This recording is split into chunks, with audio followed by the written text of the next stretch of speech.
15 साल तक waterproof material बेचा है। कभी सोचा नहीं था कि एक दिन पानी में फंसकर डूब जाऊंगा। 15 जुलाई की दोपहर मैं वेयरहाउस में सामान गिन रहा था। अचानक मेरे फोन पर एक अजीब वेदर अलर्ट आया। कोई मामूली ऑरेंज रेनस्टॉर्म वार्निंग नहीं, बल्कि एक गहरे बैंगनी रंग का अलर्ट था जो मैंने पहले कभी नहीं देखा था। बारिश की भविष्यवाणी, 72 घंटों में 800 से 1000 mm। क्या पूरा समंदर बरसने वाला है? वेयरहाउस एक स्टीमर की तरह तप रहा था। बिना शर्ट के भी मैं पसीने से भीग रहा था। जुलाई की दोपहर। छत की छत आग की तरह गर्म थी, यहाँ तक कि पंखे से भी गर्म हवा आ रही थी। एलेक्स, मुझे वाटरप्रूफ मेम्ब्रेन के 20 और रोल दो। टॉम, मेरा रेगुलर कस्टमर और फोरमैन, दरवाज़ा खोलकर अंदर आया। उसका चेहरा अजीब लग रहा था। मैंने हैरानी से उसकी तरफ देखा। क्या तुम आज सुबह ही 10 रोल नहीं ले गए थे? काफ़ी नहीं है, बिल्कुल भी काफ़ी नहीं है। क्या तुमने मौसम की भविष्यवाणी देखी? तभी मेरी नज़र मेरे फ़ोन पर चमक रहे उस गहरे बैंगनी अलर्ट पर गई। मैंने डिटेल्स के लिए टैप किया। मौसम विभाग के मुश्किल शब्दों से मेरा सर चकरा गया। बहुत ज़्यादा तेज़ी से बरसने वाले बादलों का झुंड, पानी की भाप का असाधारण बहाव, 72 घंटों से ज़्यादा तक गंभीर मौसम बने रहने की उम्मीद। इसका मतलब क्या है? टॉम ने मुश्किल से थूक निकला। मतलब बहुत तेज़ बारिश होने वाली है, बहुत ज़्यादा। मैं 20 साल से कंस्ट्रक्शन में काम कर रहा हूँ, ऐसी चेतावनी कभी नहीं देखी। वो पागलों की तरह सामान खरीदने लगा।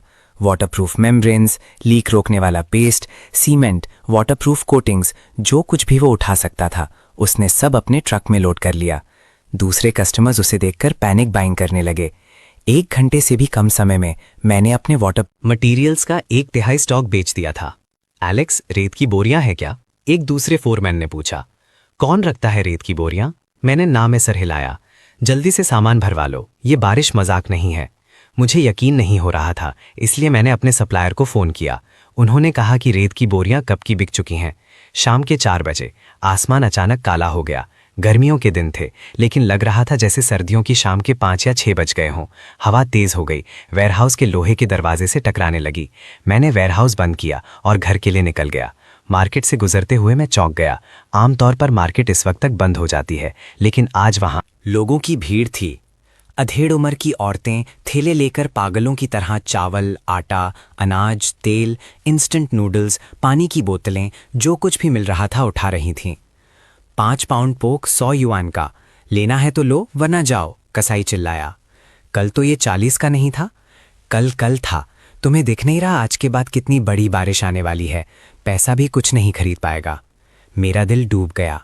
मार्केट के दुकानदार जो सालों से यहाँ हैं, उन्हें ऐसी अजीब परिस्थितियों का अंदाज़ा किसी से भी पहले हो जाता है। अगर वो भी सामान जमा कर रहे हैं तो मैंने भी जल्दी से भीड़ में घुसकर अपना रास्ता बनाया। मैंने इंस्टेंट नूडल्स के 2 डब्बे, एक चावल की बोरी और पानी की बोतलों के कुछ केस उठाए। चेकआउट पर कैशियर ने कहा, हमारे पास कंप्रेस्ड बिस्किट्स हैं, चाहिए क्या? हाँ, जितने हैं सारे दे दो। अपने घर वापस आकर, मैं एक पुराने इलाके के रिलोकेशन अपार्टमेंट में रहता हूँ। 6ठी मंजिल, लिफ्ट नहीं है। सीढ़ियाँ चढ़ना नर्क जैसा थका देता है आमतौर पर। आज इतना सारा सामान उठाकर आधे रास्ते में ही मेरी सांस फूल रही थी। 5वीं मंजिल पर जॉर्ज ने अपना दरवाज़ा खोला और मुझे देखा। एलेक्स, इतना कुछ क्यों खरीदा? बस एहतियात के लिए। सुना है बहुत तेज़ बारिश आने वाली है। जॉर्ज ने हाथ हिलाकर बात टाल दी। हमारे जैसे शहर में कितनी ही तेज़ बारिश हो सकती है। 2 साल पहले उन्होंने कहा था सदी में एक बार आने वाली बाढ़ आएगी। सिर्फ कुछ गलियों में पानी भरा था। मैंने बहस नहीं की, बस सीढ़ियां चढ़ता रहा। जैसे ही मैंने घर के अंदर कदम रखा, बारिश की पहली बूंद गिरी। ये कोई मामूली बूंद नहीं थी। ये खिड़की की दहलीज पर ऐसे टकराए जैसे किसी ने कांच की गोली फेंकी हो। फिर बारिश की मोटी बूंदें गिरने लगीं। सिक्योरिटी बार्स पर मशीन गन की गोलियों की तरह टकरा रही थीं। मैंने खिड़की से झुककर नीचे देखा। सड़क पर पैदल चलने वाले लोग सिर ढककर भाग रहे थे। बारिश की बूंदें जमीन से टकराकर आधा मीटर ऊंची उछल रही थीं। एक डिलीवरी वाले की स्कूटर बारिश में बुरी तरह फंस गई थी, लड़खड़ा रही थी। इस बारिश में कुछ तो गड़बड़ है। मेरा फोन फिर से वाइब्रेट हुआ। इस बार अपार्टमेंट कॉम्प्लेक्स का ग्रुप चार्ट था। प्रिय पड़ोसियों, मैं प्रॉपर्टी मैनेजर बोल रहा हूं। सूचना मिली है, कृपया बाढ़ से बचने की तैयारी करें। सुनिश्चित करें कि दरवाजे और खिड़कियां ठीक से बंद हैं। नीचे की मंजिल वाले लोग बाढ़ से सावधान रहें। हमने प्रॉपर्टी फीस दी है, तुम लोग नालियां साफ क्यों नहीं करते? पिछले साल ही तो जाम हुई थी। बहस करना बंद करो, सुपरमार्केट जाओ और अभी खाना खरीदो, देर हो गई तो कुछ नहीं मिलेगा। मैंने अपना फोन बंद कर दिया और अपने सामान की जांच करने लगा। बिल्डिंग मटेरियल डीलर होने के नाते मेरे घर पर वाटरप्रूफिंग सामान की कोई कमी नहीं थी। Waterproof tape, glass, sealant, weather stripping, मेरे पास सब कुछ था। बाहर बारिश और तेज हो गई। आवाज तड़तड़ाने से दहाड़ने में बदल गई। पूरी दुनिया बारिश के एक सफेद पर्दे में बदल गई थी। सड़क के पार वाली बिल्डिंग तक नहीं दिख रही थी। मैंने टीवी चलाया। हर चैनल पर मौसम की चेतावनी आ रही थी। एंकर का चेहरा गंभीर था। असाधारण मौसम के कारण हमारे शहर में ऐतिहासिक रूप से लगातार भारी बारिश होगी। नागरिक कृपया तैयारी करें, जरूरी ना हो तो बाहर ना निकलें। मेरा बिल्डिंग मटेरियल इंडस्ट्री का ग्रुप चार्ट मैसेजेस से भर गया। वाटरप्रूफ मटेरियल पूरी तरह बिक चुका है। किसी ने अभी अभी रेत की बोरियों के लिए 5 गुना कीमत ऑफर की है। मेरे पास कुछ प्लास्टिक शीट है, 50 पर स्क्वायर मीटर। पहले आओ, पहले पाओ। इन मैसेजेस को पढ़कर मैं और ज्यादा बेचैन हो गया। इस बिजनेस में 15 साल हो गए, मैंने सब कुछ देखा है, लेकिन इस बार मुझे कुछ अलग ही महसूस हो रहा था। बाहर बारिश और तेज हो गई। नीचे की नाली से बुलबुले उठने लगे। गुदगुदाने की आवाज आ रही थी, जैसे जमीन के नीचे कोई राक्षस जाग रहा हो। मैंने अपना फोन निकाला और कुछ करीबी दोस्तों को मैसेज किया, भाई ये बारिश बहुत खराब है, अभी खाना जमा कर लो। ज्यादातर ने जवाब दिया, तुम ज्यादा सोच रहे हो। सिर्फ एक दोस्त जो जल प्रबंधन में काम करता है, उसने 3 शब्दों में जवाब दिया, जल्दी खाना जमा करो। मैंने और देर नहीं की। रेनकोट पहना और नीचे भागा। कॉम्प्लेक्स के गेट पर कन्वीनियंस स्टोर पूरा खाली हो चुका था। मालिक दुकान बंद कर रहा था। खत्म हो गया, सब कुछ खत्म हो गया। पैसा अब बेकार है। मैं 3 गलियां पार करके भागा और आखिर में एक छोटा सुपरमार्केट खुला मिला। अंदर अफरा तफरी मची हुई थी। लोग हर तरफ शॉपिंग कार्ट लेकर टकरा रहे थे। शेल्व्स बिल्कुल खाली थीं। मैंने इंस्टेंट नूडल्स के आखिरी 2 डब्बे उठा लिए, अचार के कुछ पैकेट, 1 दर्जन सॉसेज। चेकआउट पर मालिक ने 800 रुपए बताए। उस सामान के जो आमतौर पर 100 से कम का होता है, तुम्हें 800 देने हैं। लेना है तो लो, वरना जाओ, तुम्हारे पीछे लोग इंतजार कर रहे हैं। मैंने दांत पीसकर पैसे दे दिए। वापसी में बाढ़ का पानी मेरे टखनों से ऊपर आ गया था। आमतौर पर 10 मिनट का रास्ता मुझे पानी में से चलते हुए आधा घंटा लग गया। सड़क के किनारे की नालियां सब उफन रही थीं। कचरा और गंदगी हर तरफ बह रही थी। एक कार पानी में फंस गई थी। मालिक छत पर खड़ा मदद के लिए चिल्ला रहा था। कुछ राहगीर धक्का देकर मदद करने की कोशिश कर रहे थे, लेकिन बहाव बहुत तेज था। उन्हें बिल्कुल भी सहारा नहीं मिल रहा था। जैसे मैं पास से गुजरा, मैंने मालिक की बेबस चीख सुनी, कोई मुझे यहां से निकाल दो, मैं 1000 युआन दूंगा। किसी ने जवाब नहीं दिया। इस मौसम में हर कोई बस अपनी जान बचा रहा था। आखिरकार कॉम्प्लेक्स में वापस पहुंचा। पहली मंजिल की लॉबी में पानी भर गया था। नीचे की मंजिल के कुछ लोग अपना सामान निकाल रहे थे। लिफ्ट कब की बंद हो चुकी थी। पानी इतनी जल्दी अंदर आ गया। मैंने सिक्योरिटी गार्ड से पूछा। बूढ़े गार्ड का चेहरा पीला पड़ा हुआ था। सारी नालियां जाम है, पानी वापस आ रहा है। मैं 10 साल से इस जगह की निगरानी कर रहा हूं, ऐसा कुछ कभी नहीं देखा। मैं अपना सामान ऊपर ले गया। हर मंजिल पर अलग अलग आवाजें आ रही थी। दूसरी मंजिल पर लोग दरवाजों पर तख्ते ठोक रहे थे। तीसरी मंजिल पर लोग फर्नीचर हटा रहे थे। चौथी मंजिल पर बहस हो रही थी। ऐसे वक्त में तुम्हें अब भी उस पैसे की पड़ी है। ये मेरी मां की दी हुई ज्वेलरी है, तुम मरने वाले हो, ज्वेलरी का क्या काम है। छठी मंजिल पर वापस आकर मैंने जल्दी से सारे दरवाजे और खिड़कियों के गैप वाटरप्रूफ टेप से बंद कर दिए। दरवाजे के पास सीमेंट की कुछ बोरियां लगा दी। भले ही मैं छठी मंजिल पर हूं, इस बारिश में कौन जानता है पानी कितना ऊपर चढ़ जाएगा। रात के 8 बजे बिजली चली गई। पूरा शहर अंधेरे में डूब गया। सिर्फ बारिश की दहाड़ बाकी थी। मैंने अपने फोन की फ्लैशलाइट जलाई, सामान गिनना शुरू किया। खाना 1 हफ्ते तक चलेगा। पानी के 4 केस, मोमबत्तियां, लाइटर, फ्लैशलाइट सब यहां हैं। एक बैचलर के लिए ये काफी है। फोन का सिग्नल आ जा रहा था। आखिरी मैसेज जो मुझे मिला वो शहर से एक इमरजेंसी नोटिस था। नागरिक सुरक्षित स्थानों पर रहें, बाहर ना निकलें, अगली सूचना का इंतजार करें। मैं खिड़की के सहारे खड़ा हो गया। बाहर अंधेरे को घूर रहा था। बारिश और तेज होती जा रही थी। बारिश की बूंदें शीशे पर ऐसे टकरा रही थीं जैसे अनगिनत हाथ दस्तक दे रहे हों। नीचे से कार के अलार्म बज रहे थे। एक के बाद एक, जैसे इस शहर की मरती हुई वेल्स हों। रात के 2 बजे एक जोर से धमाके ने मुझे जगा दिया। मैंने खिड़की से झुककर नीचे देखा। बिजली की चमक में मैंने देखा कि कॉम्प्लेक्स की बाउंड्री वॉल का एक हिस्सा गिर गया है। बाढ़ का पानी एक आज़ाद जानवर की तरह अंदर घुस रहा था। नीची जगहों पर पार्क की हुई कई कार्स बह गईं, बहाव में घूमती हुई आखिर में सीढ़ियों से जा टकराईं। मेरा दिल बिल्कुल बैठ गया।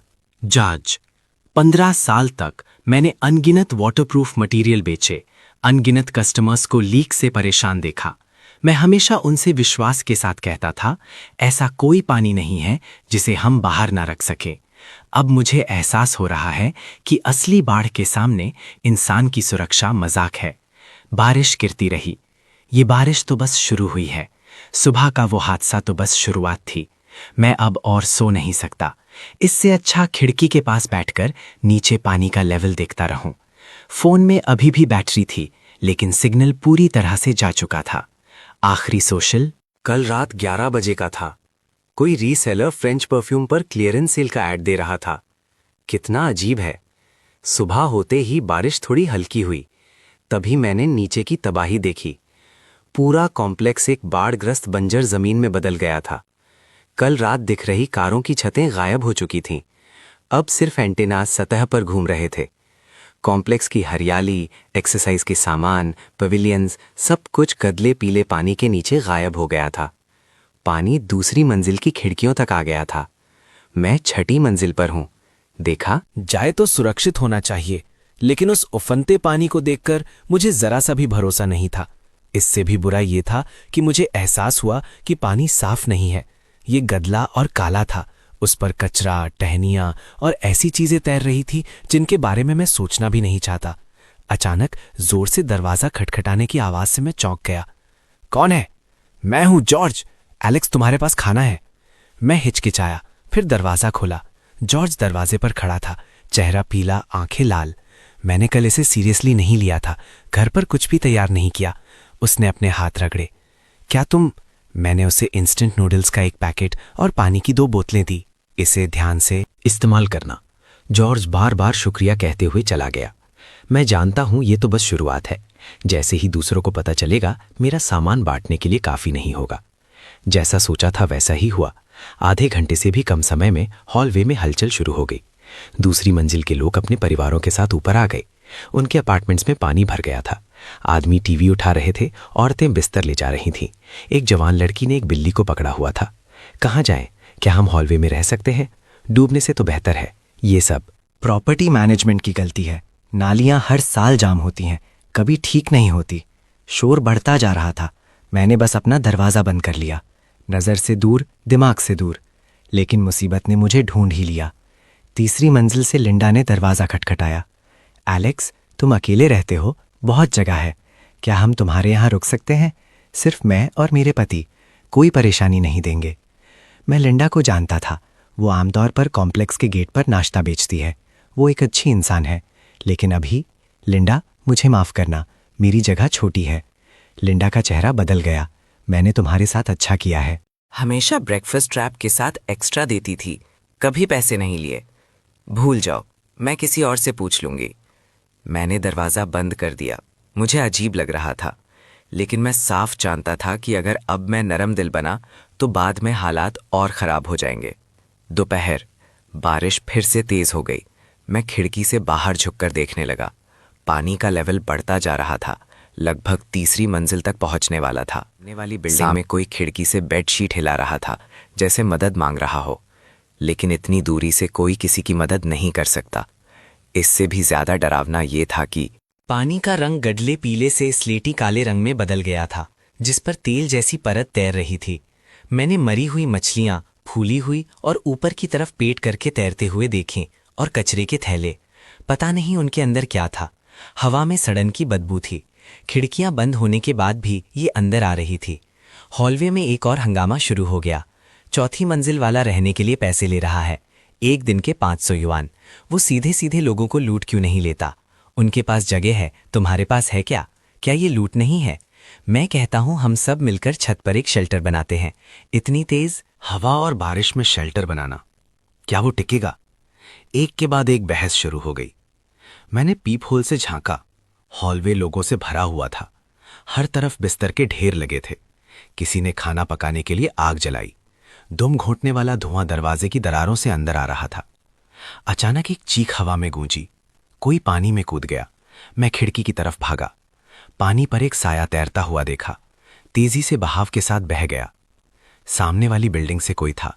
शायद उम्मीद खो चुका था। जिंदा रहने के लिए कहीं तैरकर जाने की कोशिश कर रहा था। लेकिन ये बहाव, 1 मिनट से भी कम समय में वो शख्स गायब हो गया। हॉलवे कुछ सेकंड के लिए शांत हो गया। फिर और ज्यादा घबराहट फैल गई। ऐसा नहीं होगा, कोई हमें बचाने आएगा। बचाओ, बाहर देखो, पूरा शहर ऐसा ही है। कौन आ रहा है? घबराहट बीमारी की तरह फैल गई। कुछ लोग रोने लगे, कुछ प्रार्थना करने लगे, दूसरे दरवाजे पीटने लगे। मुझे पता है तुम्हारे पास खाना है, हम सब पड़ोसी हैं। क्या तुम हमें मरने के लिए छोड़ दोगे? इसे तोड़ दो, अंदर जरूर सामान है। मैंने जल्दी से फर्नीचर से दरवाजा बंद कर दिया। मेरी हथेलियां पसीने से भीग रही थीं। बाहर से पीटने की आवाज और तेज हो गई। मुझे लकड़ी के टूटने की आवाज भी सुनाई दे रही थी। ऐसे नाजुक वक्त में 6ठी मंजिल से मार्कस बोला, सब रुक जाओ, अगर किसी ने ये जारी रखा तो मैं उन्हें नीचे फेंक दूंगा। मार्कस एक पुराना सैनिक था। आमतौर पर शांत रहता था, लेकिन कॉम्प्लेक्स में उसका बहुत सम्मान था। जैसे ही वो बोला, बाहर धीरे धीरे शांति हो गई। ये आपसी झगड़े का वक्त नहीं है। मार्कस की आवाज स्थिर थी। अपनी अपनी जगह वापस जाओ या हॉलवे में ही रहो। अगर किसी ने चोरी करने की कोशिश की तो मैं सबसे पहले उन्हें रोकूंगा। भीड़ छट गई, लेकिन मैं जानता था कि ये बस थोड़ी देर के लिए है। जब लोग सच में भूखे होंगे तो कोई भी अधिकार मायने नहीं रखेगा। शाम, मैंने कंप्रेस्ड बिस्किट्स चबाए, उन्हें पानी की बोतल से निगल लिया। इन चीजों का स्वाद बहुत बुरा था, लेकिन अब ये जीवन रक्षक थी। बाहर बारिश गिरती रही। पानी तीसरी मंजिल को पूरी तरह से डुबा चुका था। पूरी बिल्डिंग एक द्वीप बन गई थी। बारिश और बहते पानी के अलावा शहर की कोई आवाज नहीं बची थी। ना कार, ना आवाजें, ना संगीत, यहां तक कि पक्षी भी नहीं। ये 80 लाख लोगों का शहर जैसे एक रात में मर गया था। मैंने एक सिगरेट जलाई, आखिरी पैकेट। धुएं के बीच मैंने बहुत सी चीजें सोची। अपनी पुरानी पत्नी के बारे में सोचा। सोच रहा था वो कैसी होगी। जब हमारा तलाक हुआ वो दक्षिण चली गई थी, वहां वो ठीक होनी चाहिए। अपने माता पिता के बारे में सोचा जो घर पर थे। वो गांव में है, ऊंची जमीन पर, उन्हें सुरक्षित होना चाहिए। अपने वेयरहाउस के सामान के बारे में सोचा। वो वाटरप्रूफ मटेरियल शायद अब पानी में भीग रहे होंगे। कितना अजीब है।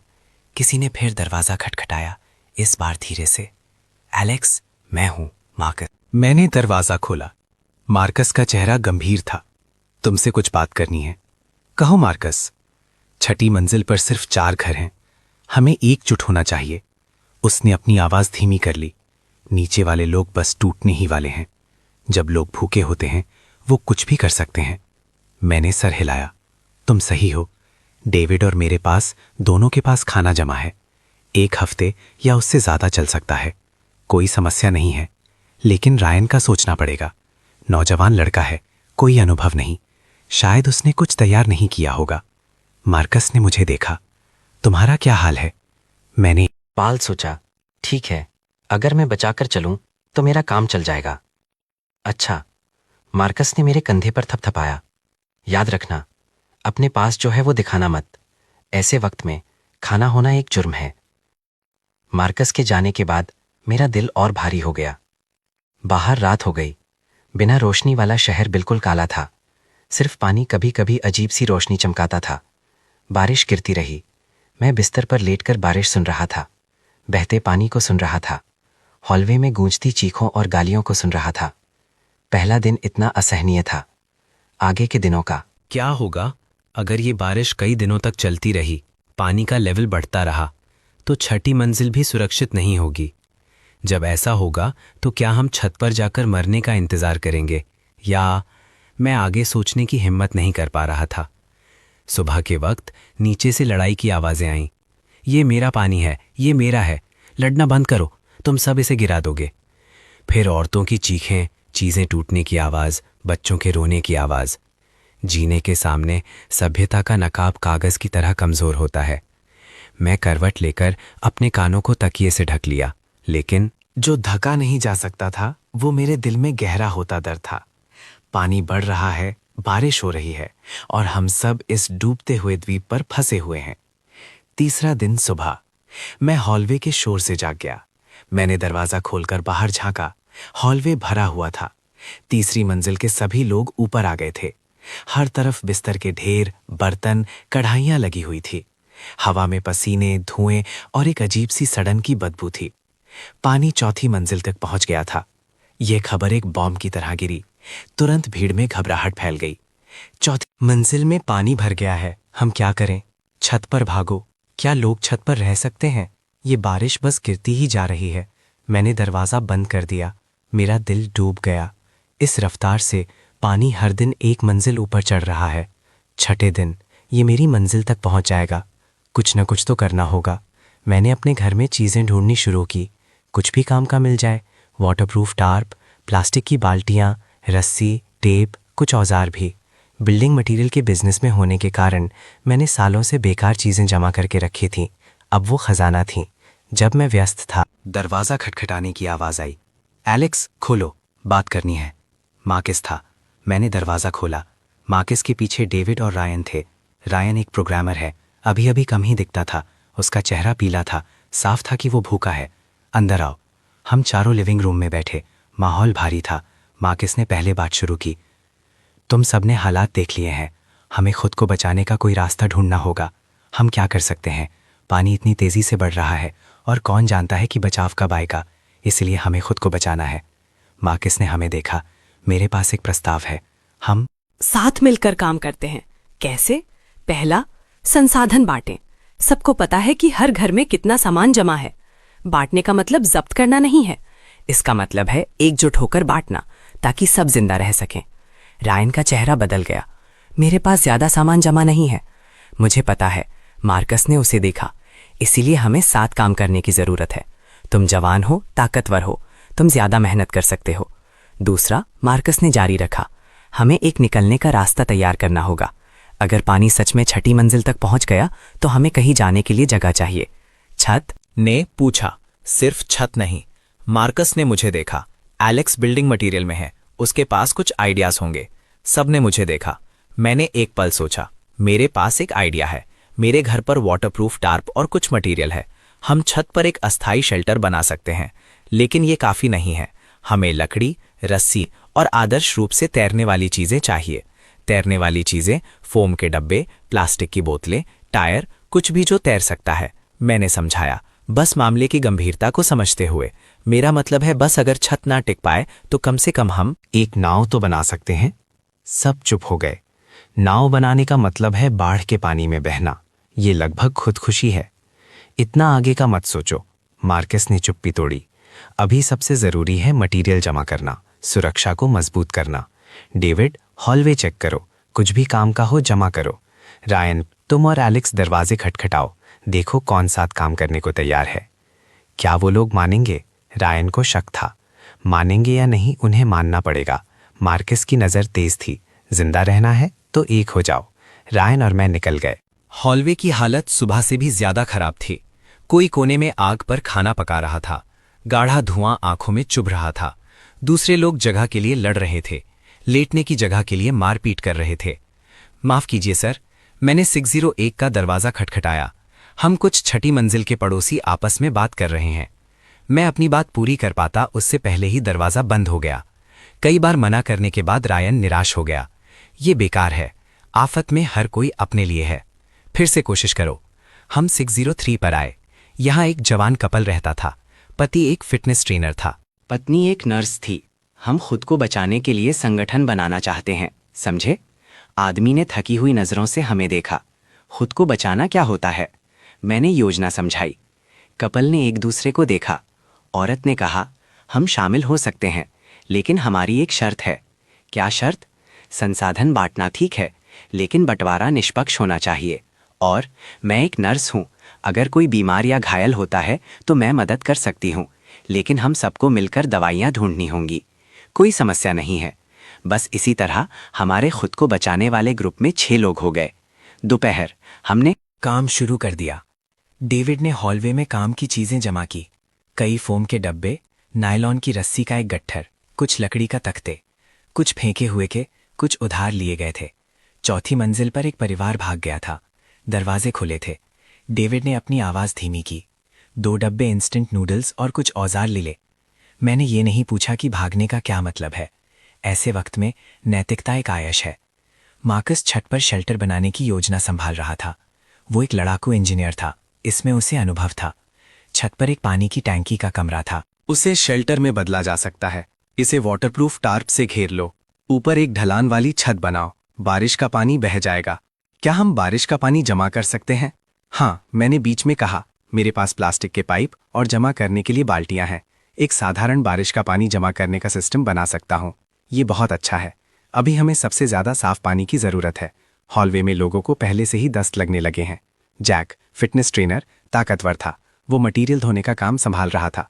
उसके जिम के हुनर पर मत जाओ, असली काम अब भी उसे थका रहा था। ये वजन उठाने से कहीं ज्यादा मुश्किल है। उसने पसीना पोंछा और शिकायत की। शाम तक हमने छत पर एक बुनियादी ढांचा बना लिया था। कच्चा था, लेकिन कम से कम ये हवा और बारिश से बचाता था। कल जारी रखेंगे, मार्कस ने कहा। सब आज रात आराम करो। कोई हॉलवे में रात की निगरानी करेगा। रात की निगरानी? रायन समझा नहीं। चोरी या इससे भी बुरी परिस्थितियों को रोकने के लिए। रात में बारिश थोड़ी हल्की हो गई। मैं खिड़की पर झुककर बाहर देख रहा था। पानी का लेवल चौथी मंजिल को पूरी तरह से डुबाकर 5वीं के पास पहुंच गया था। सतह पर तरह तरह का मलबा तैर रहा था। प्लास्टिक के थैले, फर्नीचर के टुकड़े और ऐसी चीजें जिन्हें मैं गौर से देखना नहीं चाहता था। सामने वाली बिल्डिंग की हालत और खराब थी। कई खिड़कियां चौड़ी खुली हुई थीं। अंदर बिल्कुल काला था। पता नहीं निवासी भाग गए या अचानक मैंने कुछ डरावना देखा। सामने 5वीं मंजिल की खिड़की में एक साया हिल रहा था। लग रहा था जैसे बाहर देख रहा हो, लेकिन हरकतें सख्त थीं। जिंदा नहीं लग रहा था। मैंने अपनी फ्लैशलाइट निकाली और उस पर रोशनी डाली। साया तुरंत पीछे हट गया। कोई बचने वाला था या मैंने गलत देखा? जब मैं सोच रहा था, हॉलवे में अचानक तेज बहस शुरू हो गई। ये मेरी जगह है। मैं यहां पहले था। बहस करना बंद करो। ऐसा ही चलता रहा तो मैं तुम सबको नीचे फेंक दूंगा। बहस लड़ाई में बदल गई। मुक्के लगने की आवाजें, चीजें टूटने की आवाज, औरतों की चीखें एक साथ मिल गईं। मैं हिचकिचा रहा था कि देखने जाऊं या नहीं, जब मार्कस की आवाज गूंजी। सब रुक जाओ। लड़ाई रुक गई, लेकिन गालियां चलती रहीं। सब पीछे हटो, हम जगह को फिर से बांटेंगे। मार्कस की आवाज में अधिकार था। किसी को कोई आपत्ति है? अभी नीचे जाओ। चौथी मंजिल अभी भी खाली है। कोई चौथी मंजिल पर जाने की हिम्मत नहीं करता था। वहां पानी भरा हुआ था। हॉलवे धीरे धीरे शांत हो गया, लेकिन सब जानते थे कि ये शांति ज्यादा देर नहीं टिकेगी। सुबह एक अजीब आवाज ने मुझे जगाया, जैसे पानी उबल रहा हो। मैं उठकर सुनने लगा। आवाज बाथरूम से आ रही थी। मैंने दरवाजा खोला। टॉयलेट उफन रहा था। साफ पानी नहीं, बल्कि गहरे भूरे रंग का मलबा बदबू दे रहा था। सीवेज सिस्टम पूरी तरह से जाम हो गया था। अब ये वापस आ रहा था। मैंने जल्दी से टॉयलेट में तौलिया ठोस दिया, उसे टेप से बंद कर दिया, लेकिन मलबा अभी भी फर्श की नाली और सिंक की नाली से बाहर। पूरा बाथरूम जल्दी ही मलबे से भर गया। बदबू बर्दाश्त से बाहर थी। मैं सिर्फ बाथरूम का दरवाज़ा बंद कर सकता था। सारी दरारों को टेप से बंद कर दिया, लेकिन ये बस एक अस्थायी समाधान था। मलबा आखिर में बाहर निकल ही जाएगा। इससे भी बुरा ये था कि बाथरूम के बिना हम शारीरिक ज़रूरतों को कैसे पूरा करेंगे। सुबह होने के बाद मैंने पाया कि ये सिर्फ मेरी जगह नहीं थी। पूरी बिल्डिंग का सीवेज सिस्टम कोलैप्स हो गया था। हॉलवे में बदबू आ रही थी। लोगों ने समस्या का समाधान करने के लिए प्लास्टिक के थैलों का इस्तेमाल करना शुरू कर दिया। फिर उन्हें खिड़कियों से बाहर फेंक दिया। सभ्यता, गरिमा, जिंदा रहने के सामने ये शब्द हास्यास्पद रूप से खोखले थे। हम और इंतजार नहीं कर सकते। मार्कस ने एक मीटिंग बुलाई। हमें तेजी से काम करना होगा। छत का शेल्टर पूरा करना होगा, लेकिन हमारे पास काफी मटेरियल नहीं है। डेविड ने माथे पर बल डाले। तो जाओ और ढूंढो। मार्कस ने खिड़की से बाहर देखा। पानी का लेवल अभी भी बढ़ रहा है, लेकिन रफ्तार धीमी हो गई है। जब तक हम हिलडुल सकते हैं, जो कुछ जमा कर सकते हैं करो। कहाँ? मार्कस ने सामने वाली बिल्डिंग की तरफ इशारा किया। वहां। सब चुप हो गए। सामने वाली बिल्डिंग में जाने का मतलब है 20 मीटर से ज्यादा बाढ़ के पानी को पार करना। इस तेज बहाव में ये लगभग खुदकुशी है। मैं जाऊंगा। जेक खड़ा हो गया। मैं एक अच्छा तैराक हूं। मैं भी जाऊंगा, मैंने कहा। ऐसा नहीं है कि मैं बहादुर हूं। मैं जानता हूं कि उस बिल्डिंग में एक बिल्डिंग मटेरियल की दुकान है। अगर किस्मत अच्छी रही तो हमें काम की चीजें मिल सकती हैं। बहुत खतरनाक है, एमिली ने चिंता से कहा। ना जाना और भी खतरनाक है, मार्कस ने कहा। एलेक्स, तुम्हारे पास रस्सी है? हाँ, नायलॉन की रस्सी, बहुत मजबूत। तो फिर तय है, कल सुबह जब बारिश हल्की हो तब चलना। उस रात मैं करवट बदलता रहा। कल का मिशन लगभग असंभव था, लेकिन ना जाना, मरने का इंतजार करना और भी डरावना था। बाहर बारिश गिरती रही। ये शहर धीरे धीरे मर रहा था और हम अब भी जिंदा रहने के लिए संघर्ष कर रहे थे। चौथा दिन सुबह बारिश आखिरकार हल्की हुई। जैक और मैं 5वीं मंजिल की खिड़की पर खड़े थे। नीचे गडले बाढ़ के पानी को देख रहे थे। बहाव तेज था, तरह तरह के मलबे के साथ दहाड़ता हुआ गुजर रहा था। एक रेफ्रिजरेटर पानी में घूम रहा था। एक जोर से धमाके के साथ सीढ़ियों से टकराया, तुरंत टुकड़े टुकड़े हो गया। अब भी चलना है, जैक ने मुश्किल से थूक निकला। चलो, मैंने रस्सी अपनी कमर के चारों तरफ 3 बार बांधी। तुम ये सिरा पकड़ो, मैं पहले जाकर देखता हूं। सच तो यह है कि मेरे पैर कांप रहे थे, लेकिन अब कोई चारा नहीं था। मार्कस ने मेरे कंधे पर थपथपाया। अगर नहीं हो पा रहा है तो वापस आ जाना। जिंदगी किसी भी चीज से ज्यादा कीमती है। मुझे पता है। मैंने एक गहरी सांस ली और खिड़की से बाहर निकला। बाढ़ का पानी हड्डियों को ठंडा कर देने वाला ठंडा था। तुरंत मेरे कपड़ों को भिगा दिया। मैंने दांत पीसकर सामने की तरफ जोर से तैरा। बहाव सोचा था उससे भी ज्यादा तेज था। सिर्फ 2 मीटर दूर ही गया था कि एक लहर आई, मुझे सीधे पानी के अंदर धकेल दिया। गंदा मलबा मेरी नाक और मुंह में भर गया। उस स्वाद से मुझे लगभग उल्टी ही हो गई। पकड़े रहो, जेक पीछे से चिल्लाया। मैंने रस्सी को मजबूती से पकड़ा, पूरी ताकत से आगे तैरता रहा। 20 मीटर आमतौर पर एक पूल में आसान होता है, अब ये यांगजे नदी को पार करने जैसा था। एक लकड़ी का तख्ता मेरे सर के पास से गुजरा। अगर वो ठीक से लग जाता तो मैं बेहोश हो जाता। आखिर में मैंने सामने वाली बिल्डिंग की सिक्योरिटी बार्स को पकड़ लिया। पहुंच गया, मैंने पीछे से चिल्लाया। जेक ने उत्साह से हाथ हिलाया। फिर मैंने रस्सी को खिड़की के फ्रेम से बांध दिया, रस्सी को गाइड के रूप में इस्तेमाल करते हुए। अब ये आसान होगा। मैं 5वीं मंजिल में चढ़ गया। अंदर अफरा तफरी मची हुई थी। फर्नीचर हर जगह उल्टा पड़ा था। फर्श पर हर तरफ कीचड़ था। अपार्टमेंट खाली था। निवासी किसी वक्त भाग गए थे या अब भाग नहीं पाए। मैं आगे सोचने की हिम्मत नहीं कर पा रहा था। सीधे नीचे गया। 4थी मंजिल की बिल्डिंग मटेरियल की दुकान डूबी हुई थी। रोलिंग डोर चौड़ा खुला हुआ था। मैंने नीचे डुबकी लगाई और खोजा।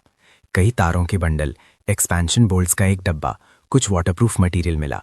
सबसे बड़ी खोज फोम बोर्ड का एक बंडल था जो तैरने के लिए बिल्कुल सही था। मैंने सब कुछ एक साथ बांधा, उसे मुश्किल 5वीं मंजिल तक वापस खींच कर लाया। जैक बेचैन हो रहा था। मुझे सुरक्षित वापस आते देखकर उसने राहत की सांस ली। जल्दी वापस आओ, कुछ गड़बड़ हो गई है। मैं रस्सी के सहारे वापस तैर कर आया।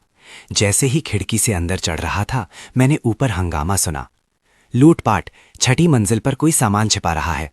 दरवाजा तोड़ दो, तोड़ो इसे। जैक और मैंने एक दूसरे को देखा। सब कुछ छोड़कर ऊपर भागे। 6ठी मंजिल पूरा अफरा तफरी का माहौल था। 10 से ज्यादा लोग दरवाजा 603 के चारों तरफ खड़े थे। कुछ दरवाजे पर लात मार रहे थे, दूसरे लकड़ियों से ताला तोड़ने की कोशिश कर रहे थे।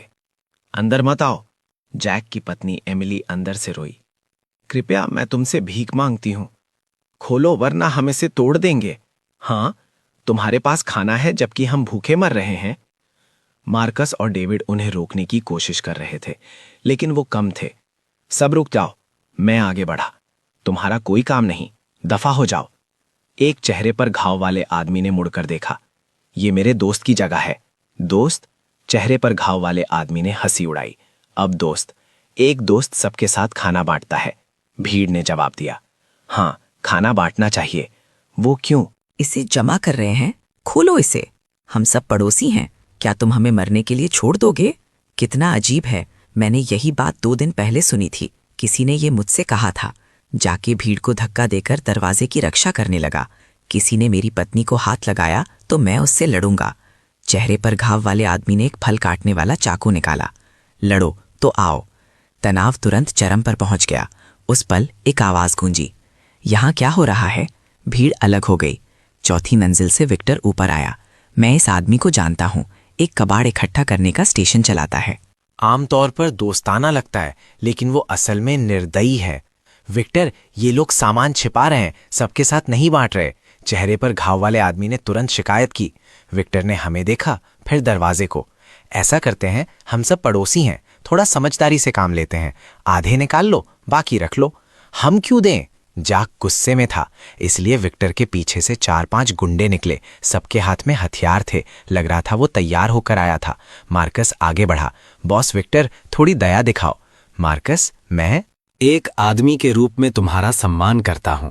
विक्टर बिना किसी गर्माहट के मुस्कुराया। लेकिन अब हालात क्या हैं, तुम मुझसे बेहतर जानते हो। या तो आधा बांट लो, या उसने बात पूरी नहीं की, लेकिन खतरा साफ था। एमिली अंदर रोई। दे दो उन्हें जेक, दे दो उन्हें। जेक ने दांत पीस लिए। उसकी मुट्ठियां जोर से बंध गईं। दरवाजा खोलो। मैंने उसके कंधे पर थपथपाया। जिंदा रहो तो आगे लड़ सकते हो। दरवाजा खुला। विक्टर के आदमी अंदर घुस गए। कैबिनेटों को उल्टा पुल्टा कर दिया। 2 डब्बे इंस्टेंट नूडल्स, 1 बोरी चावल, कुछ पानी की बोतलें मिली। बस इतना ही। चेहरे पर घाव वाला आदमी असंतुष्ट था। सच में बस इतना ही है, एमिली ने रोते हुए कहा। उन्होंने फिर से तलाशी ली। सच में और कुछ नहीं मिला। आधा ले लो। विक्टर ने हाथ हिलाया। उसके आदमी तुरंत 1 डब्बे नूडल्स और आधा बोरी चावल ले गए। जाते हुए उसने मुझे एक मतलबी नजर से देखा। एलेक्स है ना? सुना है तुम्हारे पास काफी सामान जमा है। मेरा दिल डूब गया। बड़ी मुसीबत। विक्टर के जाने के बाद भीड़ छट गई, लेकिन सब जानते थे कि ये बस शुरुआत है। मुझे माफ कर दो, एमिली सिसकियां भरते हुए बोली। मैंने लापरवाही से खिड़की के पास नूडल्स बनाए। किसी ने देख लिया। तुम्हारी गलती नहीं है, मार्कस ने सांत्वना दी। ये जल्दी या देर से होना ही था। हम 6 लोग इकट्ठे हुए। माहौल भारी था। हम क्या करें? डेविड ने पूछा। विक्टर और उसका गिरोह साफ तौर पर संगठित है। हमें लड़ना होगा, जेक ने दांत पीसकर कहा। जल्दबाजी मत करो, मार्कस ने उसे रोका। आमने सामने हम हार जाएंगे। कोई दूसरा रास्ता चाहिए। क्या रास्ता? मार्कस ने मुझे देखा। एलेक्स, तुम सामने से क्या लाए हो? कुछ बिल्डिंग मटेरियल और फोम बोर्ड। एक नाव बनाने के लिए काफी है। सब हैरान रह गए। मार्कस, तुम्हारा मतलब है? सबसे बुरे के लिए तैयार रहो। मार्कस का चेहरा गंभीर था। विक्टर यहां नहीं रुकेगा। बाकी लोग भी उसके रास्ते पर चलेंगे जब उन्हें एक बार स्वाद मिल जाएगा। मरने का इंतजार करने के बजाय वहां जाओ। मार्कस ने खिड़की से बाहर इशारा किया। मैंने देखा है, 2 किलोमीटर उत्तर में। वहां ऊंची जमीन है। पुराने सिटी हॉल की जगह ऊंचाई पर है। शायद बाढ़ नहीं आई होगी। 2 किलोमीटर बाढ़ के पानी में बहना, ये योजना पागलों वाली है। पहले तैयारी करो, मार्कस ने फैसला किया। सबसे अच्छा है अगर हमें ना जाना पड़े, लेकिन अगर जाना ही पड़ा। उस रात हमने चुपके से तैयारी शुरू कर दी। मैंने नाव के ढांचे का डिजाइन संभाला। फोम बोर्ड आधार के रूप में, तैरने के लिए खाली पानी की बोतलें, फ्रेम के रूप में लकड़ी के तख्ते, बांधने के लिए रस्सी। सिद्धांत रूप से 3 या 4 लोगों को ले जा सकती है। जैक और डेविड ने मटेरियल जमा करने का काम संभाला। रात के अंधेरे में वो उन अपार्टमेंट्स में घुस गए जहां से लोग भाग गए थे। काफी प्लास्टिक की बोतलें और लकड़ी मिली। एमिली ने बेडशीट को पट्टियों में फाड़ा। रस्सी के रूप में इस्तेमाल किया जा सकता है। रायन में ताकत कम हो सकती है, लेकिन वो चतुर है। भार क्षमता और संतुलन की गणना में मेरी मदद की। 3 बजे पहली नाव पूरी हुई। बहुत कच्ची थी, लेकिन ये तैरती थी। 2 और बनाओ, मार्कस ने कहा। सुरक्षा के लिए बेहतर है। सुबह के पास अचानक हॉलवे से चीखें आईं। हम बाहर देखने के लिए भागे। देखा कि कोई दूसरी मंजिल की सीढ़ियों पर पड़ा है। पेट में एक चाकू, फर्श पर खून का तालाब। क्या हुआ? खाने के लिए लड़ाई, उस व्यक्ति ने रुक रुक कर कहा। तीसरी मंजिल पर कोई मर गया है। बात पूरी करने से पहले ही वो मर गया। हॉलवे में मौत जैसी शांति छा गई। सबको एहसास हो गया कि चीजें पूरी तरह से हाथ से निकल चुकी हैं। एक निवाले के लिए लोग अब मार रहे हैं। सब वापस जाओ। विक्टर की आवाज नीचे से आई। किसी ने भी सामान जमा करने की हिम्मत की तो यही होगा। मैं कांप गया, मरे हुए के कारण नहीं, बल्कि इसलिए कि मैं अचानक समझ गया कि विक्टर ये क्यों कर रहा है। वो डर का इस्तेमाल कर रहा है, सबको नियंत्रित करने के लिए। पूरी बिल्डिंग को अपने राज्य में बदल रहा है, और हम जैसे जिन लोगों के पास सामान है वो उसके खत्मे के निशाने पर हैं। हमें आज रात जाना होगा। अंदर वापस आकर मार्कस ने धीरे से कहा, देर हो गई तो बहुत देर हो जाएगी। सबने सर हिलाया। कटने का इंतजार करने के बजाय अपनी किस्मत आजमाना बेहतर है। बाहर बारिश फिर से तेज हो गई। पानी का लेवल 5वीं मंजिल के पास आ रहा था। पूरा शहर निगलने वाला था और मानवता पहले ही डूब चुकी थी। 5वां दिन। स्थिति ने एक तेज मोड़ लिया। सुबह मैं एक गंदी बदबू से जागा। मामूली बदबू नहीं, बल्कि वो सड़न जो आपको उल्टी करवा दे। मैंने दरवाज़ा खोला। हॉलवे का दृश्य देखकर मेरी सांस रुक गई। हर जगह कचरा और मलबा। सीवेज के बिना लोग प्लास्टिक के थैलों का इस्तेमाल कर रहे थे, फिर उन्हें हॉलवे में फेंक रहे थे। हर जगह मक्खियां भिनभिना रही थीं, गंदगी में कीड़े रेंग रहे थे। इससे भी बुरा, कोई बीमार था। 3री मंजिल से उल्टी की आवाज़ें आ रही थी, फिर कमजोर कराने की आवाज। मैंने अपनी नाक ढककर नीचे देखने गया। देखा कि एक अधेड़ उम्र का आदमी सीढ़ियों पर अकड़ा हुआ है। चेहरा पीला, लगातार पीला द्रव्य उल्टी कर रहा है। उसके पास फर्श पर बदबूदार मलबे का एक तालाब था। सर, क्या हुआ? उसने कमजोरी से सिर उठाया। पानी, मुझे पानी दो। मैं हिचकिचाया। वापस जाकर उसे एक पानी की बोतल दी। उसने उसे पकड़कर पी ली। सिर्फ 2 घूंट ही पिए होंगे कि उसे फिर उल्टी हो गई। निश्चित रूप से गंदा पानी पिया था। पास के किसी ने कहा कल उसे बारिश के पानी से नूडल्स पकाते हुए देखा था। उबला भी नहीं था। सही हुआ, एक दूसरे व्यक्ति ने थूका। ऐसे वक्त में अभी सावधान नहीं। कोई उसकी मदद नहीं कर रहा था। सब संक्रमण से डर रहे थे। मैं भी जल्दी से चला गया। इस माहौल में बीमार पड़ना मौत की सजा है। 6ठी मंजिल पर वापस मार्कस सबको दवाइयां बांट रहा था। मेरे पास दस्त के लिए नॉरफ्लॉक्सिन है। उसने एक ब्लिस्टर पैक निकाला। राशन से लो, हर व्यक्ति को 2 गोलियां। मेरे पास सर्दी की दवाइयां और बुखार उतारने वाली दवाइयां हैं। एमिली ने भी योगदान दिया। उन्हें छिपा कर रखो, मार्कस ने चेतावनी दी। किसी को देखने मत देना वरना। उसके बाद पूरी करने से पहले बाहर दरवाजा खटखटाने की आवाज आई। खोलो। पड़ोसी समिति। अब एक पड़ोसी समिति भी है। मार्कस ने हमें दवाई छिपाने का इशारा किया, फिर दरवाजा खोलने गया। विक्टर बाहर खड़ा था। उसके पास एक पतला आदमी लाल आर्मबैंड पहने हुए था। मार्कस, ये हमारी नई गठित आत्मरक्षा समिति है। विक्टर ने मुस्कुराते हुए कहा। मैं संसाधन के एकजुट वितरण का प्रभारी निदेशक हूँ। स्वयं घोषित निदेशक। तुम क्या चाहते हो? मार्कस ने ठंडे से पूछा। बिल्डिंग में कोई बीमार है, दवाई चाहिए? पतले आदमी ने कहा। किसी के पास भी दवाई है तो उसे योगदान देना होगा। एकजुट वितरण। हमारे पास दवाई नहीं है। विक्टर ने हाथ हिलाया। कई लोग अंदर घुसने की कोशिश करने लगे। मार्कस ने दरवाजे पर रोक दिया। बॉस विक्टर, तुम हद पार कर रहे हो। हद पार? विक्टर ने हंसी उड़ाई। ये बिल्डिंग मॉर्ग बन रही है। बिना नियंत्रण के सब मर जाएंगे। अगर तुम्हारी भलाई इसी में है तो सहयोग करो, वरना। बहस के दौरान अचानक नीचे से हंगामा हुआ। कोई मर गया। 3री मंजिल। कोई मर गया है। विक्टर का चेहरा बदल गया। तलाशी को भूल गया। अपने आदमियों के साथ जल्दी से नीचे गया। हम भी देखने के लिए पीछे गए। देखा कि पहले वाला बीमार आदमी मर गया था। लाश अभी भी अकड़ी हुई थी, आंखें खुली हुई थी। इसे बाहर फेंको, कोई चिल्लाया। कहाँ? खिड़की से बाहर। लेकिन ये तो तुम इसे छुट्टियों के लिए रखना चाहते हो। संक्रमित होने का इंतजार करो। बहस के बीच विक्टर बोला। इसे छत पर ले जाओ। छत? हाँ, वहां हवा आती है, फैलेगा नहीं। उसने चारों तरफ देखा। अब से जो भी बीमार होगा वो। छत पर क्वारंटीन के लिए? भीड़ में हंगामा हो गया। ये तो मौत की सजा है। छत पर कुछ नहीं है। बीमार लोग कैसे जिंदा रहेंगे? विक्टर ने गुस्से से देखा। तो हॉलवे में रहो, साथ मरना चाहते हो? किसी ने भी विरोध करने की हिम्मत नहीं की। 2 तगड़े आदमियों ने लाश को छत की तरफ उठाया। जब वो गुजरे, मैंने देखा कि मरे हुए व्यक्ति के नाखून काले थे। उल्टी अभी भी उनके मुंह के कोनों से लगी हुई थी। ये तो बस शुरुआत है। दोपहर तक 3 और लोगों में लक्षण दिखने लगे। उल्टी, दस्त, बुखार, आम तेज गैस्ट्रोएंटेराइटिस। ये पानी है। एमिली ने चिंता से कहा। बारिश का पानी साफ दिखता है, लेकिन इसमें बैक्टीरिया से भरा बाढ़ का पानी मिला हुआ है। हम क्या करें? डेविड ने पूछा। उबालना होगा, हो सके तो फिल्टर करना होगा। मैंने लोगों को सीधे बारिश का पानी पीते, उससे घाव धोते हुए देखा है। ये मौत को बुलावा देना है, लेकिन जानकर भी कुछ मदद नहीं मिलती। ना ईंधन, ना साफ बर्तन। बहुत से लोग इसे कच्चा पीने के लिए मजबूर हैं। शाम तक 7 लोग बीमार थे। विक्टर ने लोगों को उन्हें सबको छत पर ले जाने के लिए संगठित किया। कुछ ने विरोध किया। उन्हें बेहोश करके खींचकर ले जाया गया।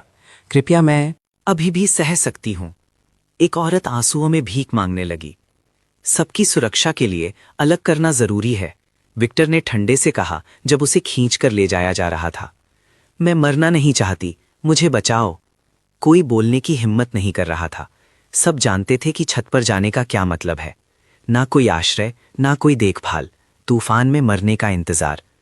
राक्षस, जेक ने दांत पीसकर कहा। मार्कस ने उसे रोका। मुसीबत खड़ी मत करो, हम आज रात जा रहे हैं। अंधेरे के बाद छत से हल्की कराहने की आवाज आई। बारिश धातु की शीटों पर बज रही थी, कभी कभी कमजोर मदद के लिए चीखों के साथ में ली हुई। मदद, कोई मुझे बचाओ, बहुत ठंड है, बहुत ठंड है। माँ, मैं घर जाना चाहती हूँ।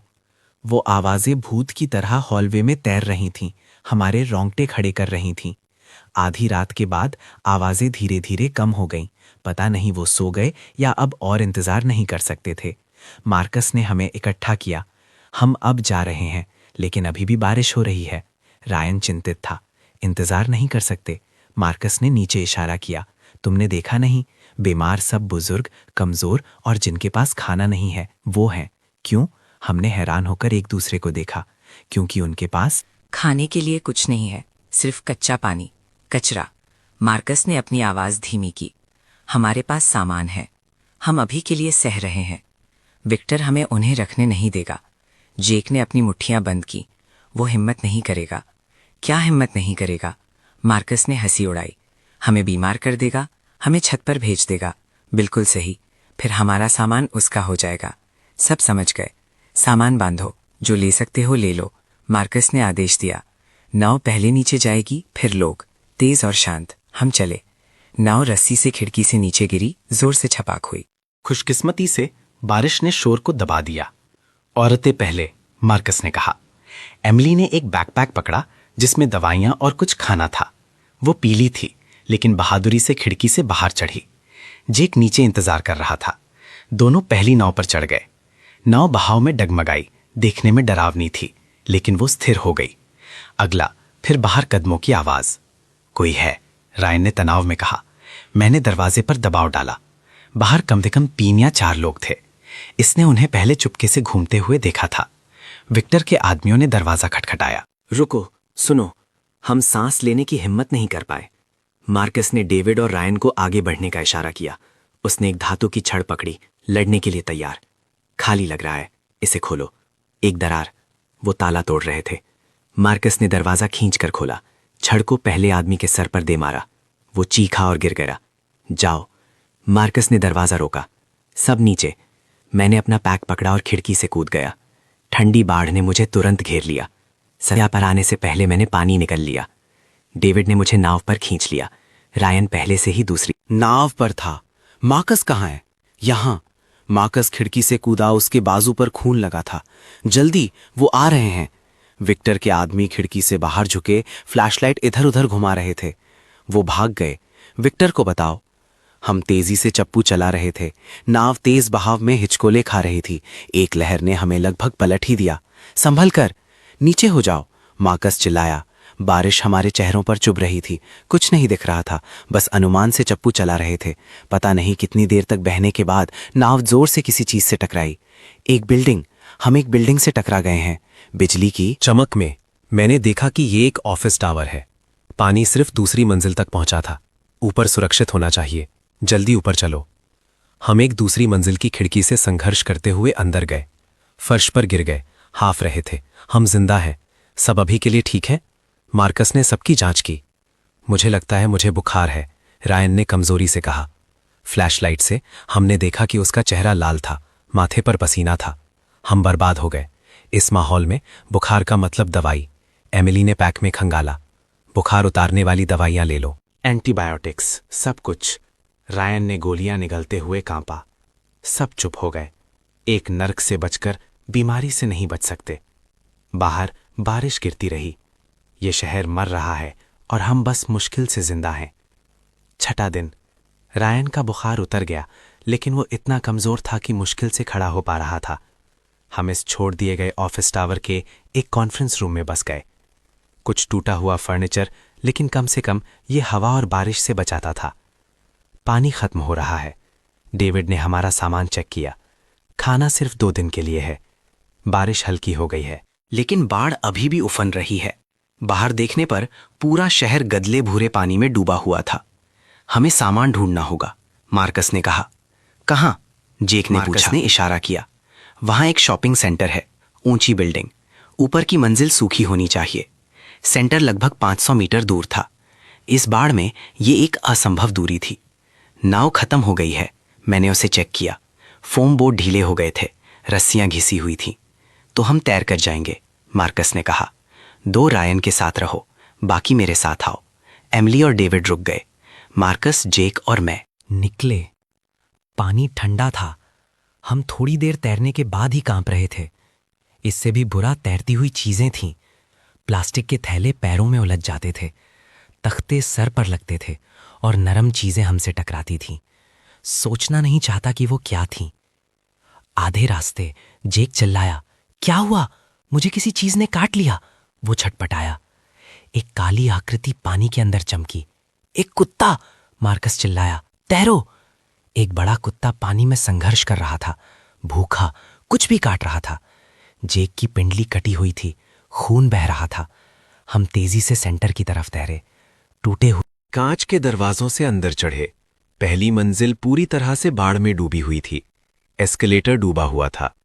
हम दीवारों के सहारे चढ़ रहे थे। दूसरी मंजिल चौंकाने वाली थी। हर जगह लोग, शरणार्थी, सच में आदमी, औरतें, बच्चे एक साथ भरे हुए थे। हवा में पसीने, पेशाब और सड़न की बदबू थी। जैसे ही हम अंदर आए, दर्जनों आंखें हम पर टिक गईं। नए आए हैं? एक टकला आदमी पास आया। उसके हाथ पर एक ड्रैगन का टाटू था। बस गुजर रहे हैं, खाना ढूंढ रहे हैं, मार्कस ने कहा। टकले ने हमें ऊपर से नीचे देखा। यहां के नियम जानते हो? क्या नियम? नए आने वाले सुरक्षा शुल्क देते हैं, टकले ने हाथ बढ़ाया। खाना, सामान, जो भी तुम्हारे पास है। वरना 7 या 8 गुंडे उसके पीछे से उठे, हाथ में हथियार थे। फिर से वही। मार्कस बोलने ही वाला था, लेकिन जेक पहले गुस्से में आ गया। भाड़ में जाए तुम्हारा सुरक्षा शुल्क। उसने घुमाकर मारा, टकले को सीधा लगा। उन्हें पकड़ो। माहौल अफरा तफरी में बदल गया। जेक मूल रूप से एक फिटनेस का शौकीन था। जब वो जोर से मारता है तो तेजी से गिरते हैं, लेकिन वो हमसे ज्यादा थे। वो जल्दी ही हावी हो गए। फिर एक प्रभावशाली आवाज गूंजी। भीड़ अलग हो गई। अपने 50s में एक आदमी निकला, चाकूर चेहरा, गरिमायुक्त। बॉस जॉर्ज टकला तुरंत सम्मानित हो गया। जॉर्ज ने हमें देखा। नए दोस्तों, बुरा मत मानो, मुश्किल समय है, सब संघर्ष कर रहे हैं। उसने टकले को घूरा। माफी मांगो। टकले ने अनिच्छा से कहा, माफ करना, ऊपर बात करते हैं। जॉर्ज ने इशारा किया। हम उसके पीछे तीसरी मंजिल पर गए। यहां साफ था, लोग कम थे। बैठो। जॉर्ज ने एक सोफे की तरफ इशारा किया। मैं जॉर्ज हूं, यहां एक सुपरमार्केट चलाता था। तुम कहां से हो? मार्कस ने संक्षिप्त रूप से बताया। जॉर्ज ने सर हिलाया। मुझे पता है, विक्टर निर्दयी है। तुम बच गए हो, ये तुम्हारी किस्मत है। तुम सेंटर को नियंत्रित करते हो। मुश्किल से नियंत्रण। जॉर्ज ने कड़वी मुस्कान से कहा। लोगों ने बस मुझे प्रबंधित करने के लिए चुना है। यहां 300 से ज्यादा लोग हैं। खाना, पानी, सफाई, सब समस्याएं हैं। सामान, सुपरमार्केट चौथी मंजिल पर है। कुछ स्टॉक बचा है, लेकिन 300 लोगों के लिए ज्यादा देर नहीं चलेगा। उसने खिड़की से बाहर देखा। अगर बारिश नहीं रुकती है, अगर बचाव नहीं आता है। उसने बात पूरी नहीं की। हम सब समझ गए। तुम रुक सकते हो, जॉर्ज ने कहा, लेकिन नियम मानना होगा। मेहनत में योगदान देना होगा। क्या मेहनत? सामान इकट्ठा करना, व्यवस्था बनाए रखना, और उसने थोड़ी देर रुककर कहा, लाशों को ठिकाने लगाना। लाशें? मैंने अब देखा कि लोग बहुत हैं, लेकिन बुजुर्ग या बच्चे कम हैं। बीमारी, भूखमरी, हिंसा। जॉर्ज की आवाज हर दिन भारी थी। अगर हम उनसे नहीं निपटेंगे तो महामारी फैल जाएगी। तुम उनसे कैसे निपटते हो? जॉर्ज ने खिड़की से बाहर इशारा किया। उन्हें नीचे फेंक दो। सरल, क्रूर, प्रभावी। हमें दवाई चाहिए, मार्कस ने कहा। हम में से एक घायल है। दवाइयां महंगी करेंसी है। जॉर्ज ने सर हिलाया। जब तक क्या? चौथी मंजिल पर एक फार्मेसी है, लेकिन दूसरा गिरोह उसे नियंत्रित करता है। जॉर्ज ने अपनी आवाज धीमी की। नेता को स्कार कहते हैं। 20 कुछ आदमी, सब निराशा में हैं। फिर से इलाके की लड़ाइयां, वो तुम्हारी नहीं सुनते, कोई किसी की नहीं सुनता। जॉर्ज ने कड़वी मुस्कान से कहा, बस एक अस्थाई संतुलन। उनके पास फार्मेसी है, हमारे पास सुपरमार्केट है। हम एक दूसरे के रास्ते से दूर रहते हैं। तुम बातचीत कर सकते हो? बातचीत? जॉर्ज ने हंसी उड़ाई। कल किसी ने 10 एंटीबायोटिक गोलियों के लिए एक रोलेक्स का सौदा किया। तुम्हारे पास सौदा करने के लिए क्या है? हमने एक दूसरे को देखा। हम इतनी जल्दी में निकले थे, थोड़े खाने के अलावा हम कुछ भी कीमती नहीं लाए थे। एक रास्ता है। जॉर्ज ने हमें देखा। मेरी एक काम में मदद करो, मैं तुम्हें दवाई दूंगा। क्या?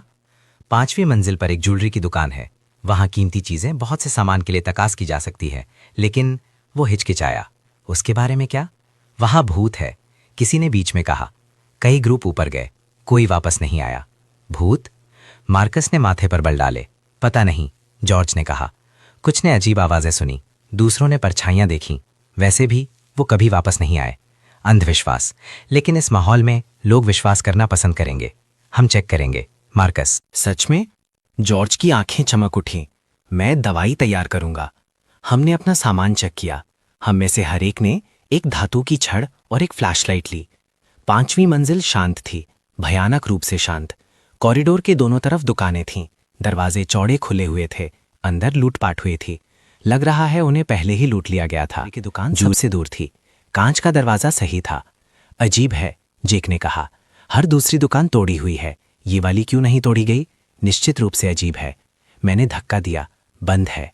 इसे खोलो, मार्कस ने कहा। जेक ने छड़ कुछ बार घुमाई, ताला टूट गया। एक गंदी बदबू हमारी तरफ आई। हमने फ्लैशलाइट अंदर डाली। फर्श पर लाशें बिखरी हुई थीं। कई दिनों से मरे हुए थे, सड़ रहे थे। ये वो लोग हैं जो वापस नहीं आए। वो कैसे मरे? मैं जांचने के लिए झुका। कोई साफ चोट नहीं थी। जहर दिया गया। मार्कस ने कोने की तरफ इशारा किया। वहां एक गैस कैनिस्टर बैठा था, वाल्व खुला हुआ था। किसी ने ये जानबूझकर किया था। मैं समझ गया। लोगों को लुभाओ, गैस छोड़ो। कौन इतनी घटिया हरकत करेगा? मैंने बात पूरी ही की थी कि दरवाजा हमारे पीछे से बंद हो गया। हमने मुड़ा। एक छोटी आकृति दरवाजे पर खड़ी थी। एक औरत 30s में एक दुकान के कर्मचारी की यूनिफॉर्म पहने हुए थी। तुम भी चोरी करने आए हो? हम नहीं हैं। मैं बात पूरी कर पाता उससे पहले ही औरत चीखी, एक लाइटर उठाए हुए। तुम सब मरने के लायक हो। गैस! वो इसे जलाने क्या रही है? मत करो। मार्कस धीरे धीरे पास आया। पीछे रहो, वो चीखी। ये मेरी दुकान है, मेरी। तो वो मालिक है, हम चोर नहीं हैं। मैंने समझाने की कोशिश की। झूठे, सब झूठे। वो सिसकियां भरते हुए बोली, मेरा पति खाना ढूंढने गया था, उन्होंने उसे पीट पीट कर मार डाला।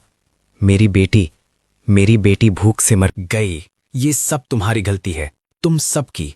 वो अपना होश खो चुकी है। पति और बेटी मर गए। वो पूरी तरह से पागल हो चुकी है। शांत हो जाओ, हम तुम्हारी मदद कर सकते हैं। मेरी मदद?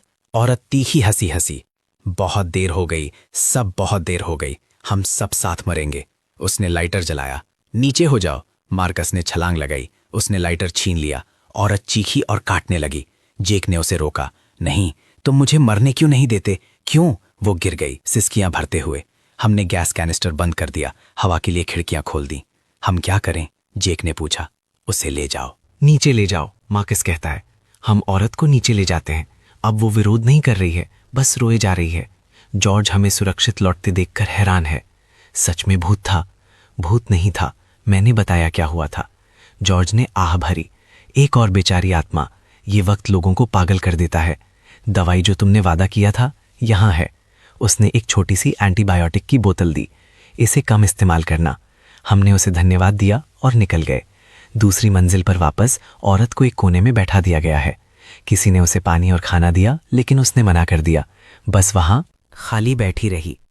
उसकी तरह बहुत से लोग थे। एक पास के बुजुर्ग ने कहा, परिवार खो दिया, मानसिक रूप से टूट गई, पागल हो गई है। उसने गला काटने का इशारा किया। हमने उस रात पहरे पर बारी बारी से काम किया। सुबह के पास औरत अचानक खड़ी हुई, खिड़की की तरफ चली। मत करो, मैंने उसे रोकने की कोशिश की। बहुत देर हो चुकी थी। वो कूद गई, अंधेरे बाढ़ के पानी में गायब हो गई। एक छपाक तक नहीं हुई। मैं खिड़की पर स्थिर खड़ा रहा। अंदर एक खोखलापन सा महसूस हो रहा था। ये है प्रलय। डूबना नहीं, भूखे मरना नहीं, बल्कि निराशा से मारे जाना। सुबह 2 और लाशें बिल्डिंग से फेंकी गई। एक बुजुर्ग भूख से मरा, एक बच्चा बीमारी से। जिंदा लोग अब सुन हो गए थे। ऐसे नहीं चल सकता, मार्कस कहता है। हमें खुद को बचाने का कोई रास्ता ढूंढना होगा। कैसे? डेविड ने निराश होकर कहा। हर जगह पानी है, हम कहाँ जा सकते हैं? एक नाव बनाओ, मैंने अचानक कहा। सबने मुझे देखा। यहां बहुत सारी सामग्री है, हम एक बड़ी नाव बना सकते हैं। बोलते बोलते मैं और उत्साहित हो गया। तैरने के लिए प्लास्टिक के बैरल, हल के लिए तख्ते। अगर ये मजबूत हुई तो ये दर्जनों लोगों को ले जा सकती है, कहां भी। जमीन उत्तर में या बस बहाव के साथ चलो, हमें कहीं ना कहीं सूखी जमीन मिल जाएगी। कम उम्मीद भी उम्मीद ही है। चलो करते हैं। जाके पहला था जिसने जवाब दिया, मैं सहमत हूं। एमिली कहती है यहां मरने का इंतजार करने से बेहतर है। मार्कस ने सर हिलाया, चलो करते हैं, लेकिन इसे गुप्त रखो। बहुत से लोगों को पता नहीं चलना चाहिए। क्यों? हमारे आसपास की निराश आंखों को देखो। एक बार उन्हें पता चला कि एक नाव है तो वो बिना सोचे इसके लिए लड़ेंगे। फिर कोई बाहर नहीं निकल पाएगा। जब जीने की बात आती है तो मानवता बेकार है। 7वां दिन, नाव बनाने का काम गुप्त रूप से शुरू हुआ। हमने एक दूर दराज का स्टोरेज रूम ढूंढा। सामग्री इकट्ठा करना शुरू किया। प्लास्टिक के बैरल, फोम के डब्बे, तख्ते, रस्सी, जो कुछ भी इस्तेमाल हो सकता था हम ले आए। ये काम नहीं करेगा, मैंने योजना बनाई। पर्याप्त बॉयंसी नहीं है, बहुत कम वजन उठाने की क्षमता। अब क्या? मुझे कुछ याद आया। सेंटर में इन्फ्लेटेबल पूल हैं क्या? मुझे लगता है खेल के सामान की दुकान में कुछ है। एमिली कहती है, बिल्कुल सही। इन्फ्लेटेबल नाव का आधार, इसके चारों तरफ बैरल बांधकर एक्स्ट्रा बॉयंसी के लिए, ऊपर तख्ते। सिद्धांत रूप से 20 लोग आ सकते हैं। सब नई ऊर्जा से काम करते हैं। निराशा में उम्मीद कितनी भी कमजोर क्यों ना हो, लड़ने के लायक है, लेकिन राज नहीं रहते। उस दोपहर जॉर्ज ने हमें ढूंढ लिया। सुना है तुम लोग एक नाव बना रहे हो। मार्कस शांत रहा। चिंता मत करो, जॉर्ज मुस्कुराया। मैं तुम्हें रोकने नहीं आया हूं, मैं शामिल होना चाहता हूं। 300 लोग, मैं उन सबको नहीं बचा सकता, उसने कड़वाहट से कहा। लेकिन कुछ लोग एक मौके के हकदार हैं। तुम्हें लोग चाहिए।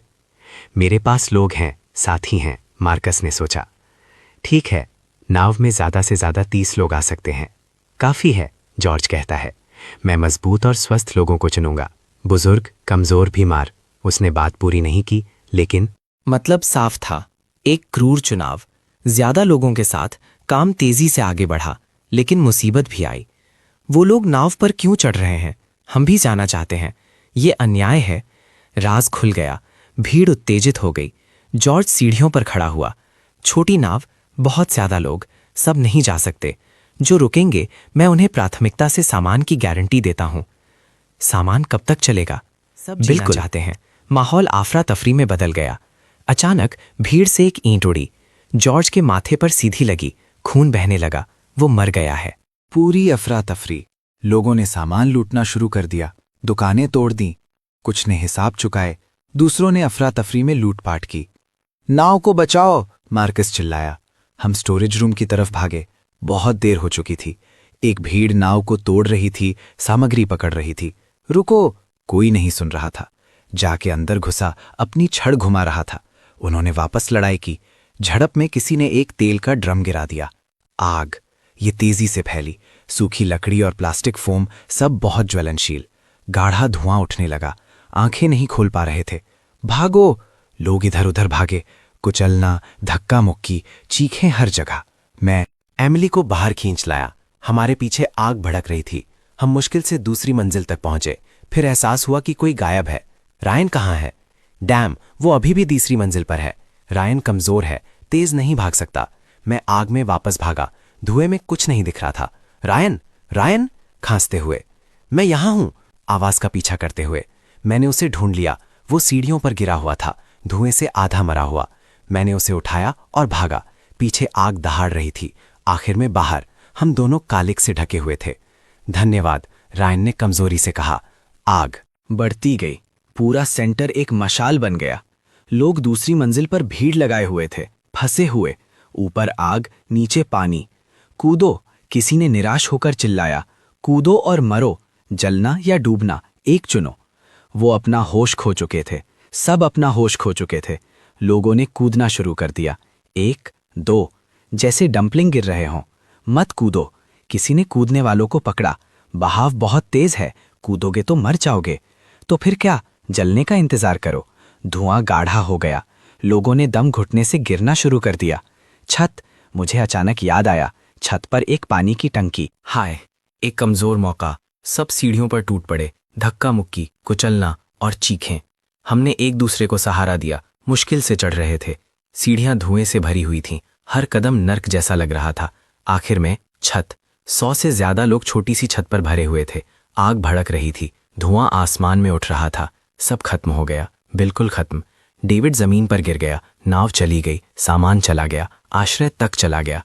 हम वैसे भी मर चुके हैं। बेहतर है जल्दी हो। एक आदमी किनारे पर खड़ा था। वो एक दुख भरी मुस्कान के साथ वापस मुड़ा। ये भयानक दुनिया, जीने का क्या मतलब है? वो कूद गया जैसे बांध के दरवाजे खोल दिए हों। एक के बाद एक लोग कूद गए। बस करो, मार्कस दहाड़ा। सब शांत हो जाओ।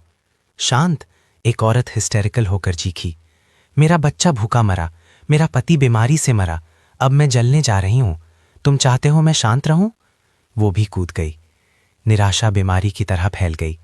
जीने के लिए एक वजह चाहिए, मरने के लिए नहीं। देखो वो क्या है? एमिली ने अचानक इशारा किया। धुएं के बीच मोटर की हल्की आवाज। नावें, नावें आ रही हैं। एक बचाव नाव दिखाई दी, फिर एक दूसरी, एक तीसरी। बचाव, ये बचाव दल है। छत पर सिसकियां और खुशी के नारे गूंज उठे। कुछ ने घुटने टेके और प्रणाम किया। दूसरों ने अपने सर पकड़े, रोते हुए। इस आफत से बचकर हम यहां हैं। लोग फ्रैंटिकली हाथ हिलाए और चिल्लाए। नावें सेंटर के पास आईं। बचाव कर्मियों ने मेगाफोन से पुकारा, शांत रहो, हम ऊपर आ रहे हैं। रस्सी की सीढ़ियां नीचे गिरी। बचाव कर्मी ऊपर चढ़ गए। कितने लोग हैं? 1, 2, 3। जॉर्ज ने अपने सर पर घाव को पकड़ा। वो अभी भी जिंदा था। समूह में निकालो, बुजुर्ग और औरतें पहले। आदेश चमत्कारी रूप से लौट आया। कुछ ही पल पहले वो एक दूसरे को मार रहे थे। अब वो आज्ञाकारी रूप से लाइन में लगे थे। उम्मीद के सामने सभ्यता पुनर्जीवित हो गई। हमारी बारी, तुम लोग साथ हो? एक बचावकर्मी ने पूछा। हाँ, मार्कस ने कहा। हम 6 लोग नाव में बैठे बर्बाद सेंटर को दूर होते देख रहे थे। ऐसा लग रहा था जैसे ये दूसरा जन्म हो। 7 दिन, सिर्फ 7 दिन। एक आधुनिक शहर नर्क में बदल गया था। कहाँ भी? मैंने बचावकर्मी से पूछा। खेल परिसर में राहत शिविर, उसने कहा। वहां ऊंची जमीन है। सरकार ने राहत का आयोजन किया है। सरकार, कितने समय से हमने ये शब्द नहीं सुना था। दूसरे इलाकों का क्या? बचावकर्मी रुका। अच्छा नहीं है। ये बारिश बहुत ज्यादा थी। आधे प्रांत में बाढ़ आ गई है। सब ठीक हो जाएगा, है ना? एमिली ने उम्मीद से पूछा। हो जाएगा, उसने कहा। बारिश रुक गई। मैंने अब देखा, सच में रुक गई है। बादल थोड़े अलग हो गए। लंबे समय से खोई हुई सूरज की रोशनी दिखाई दी। पानी टूटे हुए सोने की तरह चमक रहा था। इतना सुंदर कि रोना आ जाए। नाव खंडाहते बीच से गुजर रही थी। मैंने सोचा, सबसे बुरा पीछे छूट गया है। जब तक मैंने शहर का असली चेहरा नहीं देखा। हर जगह मलबा। इमारतें ब्लॉक की तरह गिरी हुई थीं। गाड़ियां ऊंची लगी हुई थीं। पेड़ उखड़ गए थे। फर्नीचर पानी पर तैर रहा था। और ऐसी चीजें जिन्हें मैं सोचना नहीं चाहता था। मत देखो, बचावकर्मी ने कहा। लेकिन मैं कैसे ना देखूं? ये शहर जहां मैं 30 साल से ज्यादा रहा, अब पहचाना नहीं जा रहा था। जाने माने स्थान गायब हो गए थे। केंद्रीय चौक एक झील बन गया था। पैदल पथ एक नदी बन गया था। मेरा बिल्डिंग मटेरियल का मार्केट शायद अब नहीं है। कितने बचने वाले हैं? मार्कस ने पूछा। पता नहीं, बचावकर्मी ने सर हिलाया। बहुत बिखरे हुए हैं, कुछ ऊंची इमारतों में, कुछ ऊंची जमीन पर। हम जितना हो सके बचा रहे हैं।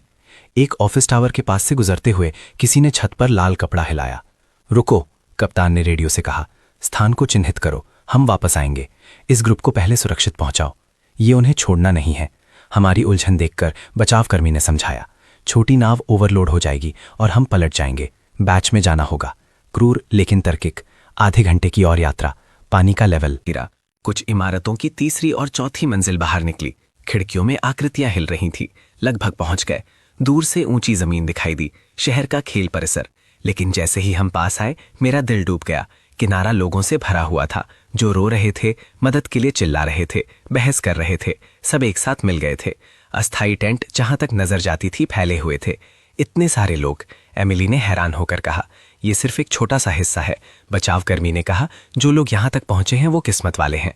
नाव रुकी। कर्मचारी तुरंत हमें रजिस्टर करने आए। नाम, उम्र, मूल। पता, कोई बुखार, दस्त, उल्टी के लक्षण, वहां से सामान ले लो।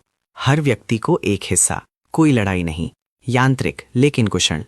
हमें एक पानी की बोतल, 2 स्टीम्ड बंस, एक अचार का पैकेट मिला, बस इतना ही। जैक ने माथे पर बल डाले। शुक्र करो, सामान बांटने वाली औरत ने कहा। लाखों लोग हैं, खाना मिलना ही अच्छा है।